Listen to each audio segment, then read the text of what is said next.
A teacher I'll never forget was my 10th grade geometry teacher, Mrs. Smith. And there are several reasons I will not forget her, but one of them being that I hated geometry.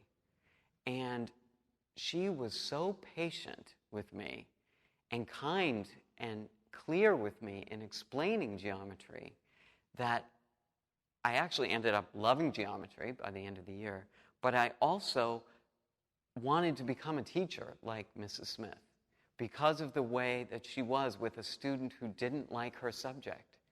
She made me fall in love with teaching. The teacher from elementary school that I will never forget was Mr. Hedden.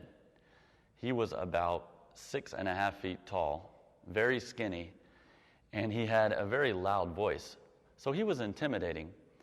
But the scariest thing that he did was carry a ruler, a very long, 3-foot-long ruler around with him. And if a student was sleeping in class, he would slam the ruler down on the desk to wake him up. And it was honestly terrifying. I really didn't like my Spanish teacher my last year in high school. He would come in every morning, first thing in the morning, and start giving the same lecture that was so boring.